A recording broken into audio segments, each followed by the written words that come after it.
Pernah ngerasa nggak sih kalau ngomongin soal uang tuh kok kayaknya ribet dan bikin pusing banget ya? Nah, ternyata kuncinya mungkin bukan soal seberapa pinter kita. Sebentar lagi kita bakal bongkar ide-ide utama dari buku fenomenal The Psychology of Money karya Morgan Housel yang bakal mengubah total cara Anda melihat kekayaan. Coba deh pikirin, kita kan sering banget diajarin kalau keuangan itu soal angka, soal rumus, dan soal kecerdasan. Tapi gimana kalau anggapan itu sebenarnya salah besar?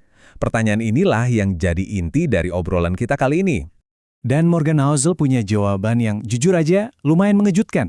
Sukses finansial itu ternyata bukan ilmu pasti kayak matematika atau fisika. Ini lebih mirip soft skill. Sepenuhnya tentang psikologi dan gimana kita bersikap sehari-hari.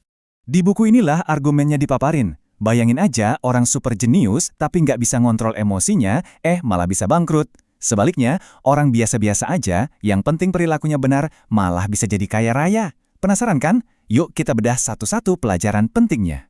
Oke, kita mulai dari konsep yang pertama. Dan ini penting banget.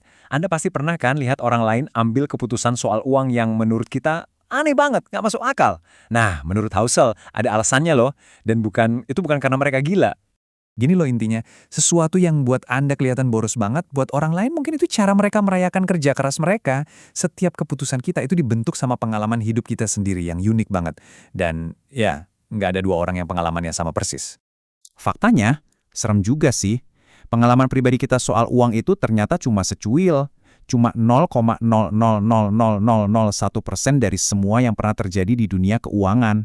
Kecil banget kan? Tapi anehnya, justru pengalaman yang super mini itu, yang secuil itu, malah ngebentuk sampai 80% cara kita mandang dunia ini bekerja. Nah makanya, apa yang dianggap masuk akal buat generasi yang pernah ngalamin inflasi gila-gilaan, bakal beda banget sama generasi yang tumbuh pas pasar saham lagi bagus-bagusnya. Oke, selanjutnya. Ada nih kekuatan-kekuatan tak terlihat yang sering banget kita lupain, padahal perannya gede banget buat hasil keuangan kita. Housel bilangnya ini kayak saudara kembar, keberuntungan dan risiko. Dua-duanya ini ngingetin kita kalau, hey, gak semua sukses itu murni karena kerja keras, dan gak semua kegagalan itu karena kita malas. Selalu ada faktor dari luar yang ikut campur. Terus apa dong pelajaran yang bisa kita ambil? Simple, dengan sadar ada keberuntungan dan resiko, kita jadi lebih rendah hati pas lagi sukses dan lebih kuat pas lagi gagal.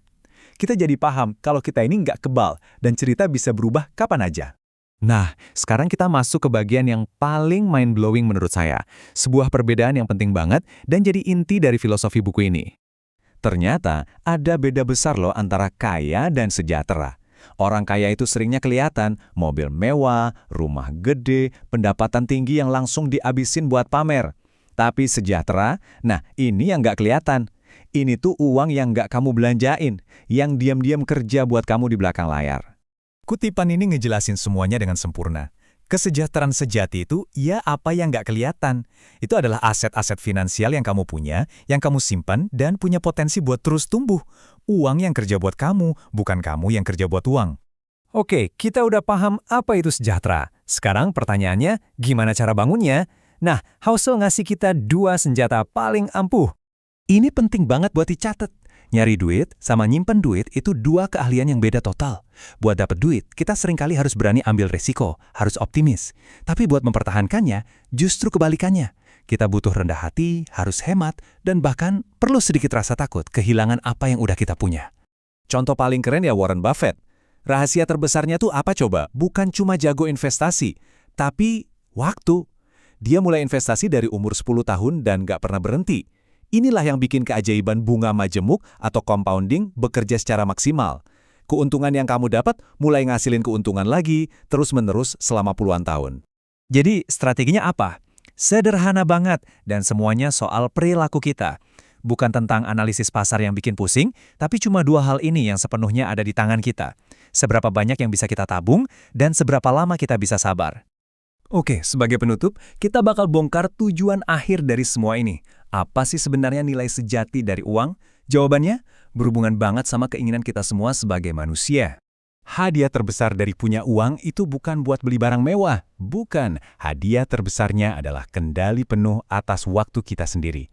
Kemampuan untuk bangun pagi dan bisa bilang, hari ini gue mau ngapain ya? Bebas, itulah kebebasan sejati. Artinya apa? Tujuannya tuh bukan ngumpulin uang sebanyak-banyaknya sampai nggak ada habisnya.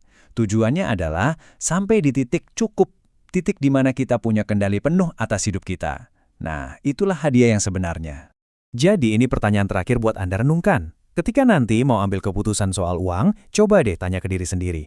Ini tuh buat beli kebebasan lebih atau cuma buat beli barang lebih banyak? Coba deh, dipikirin baik-baik.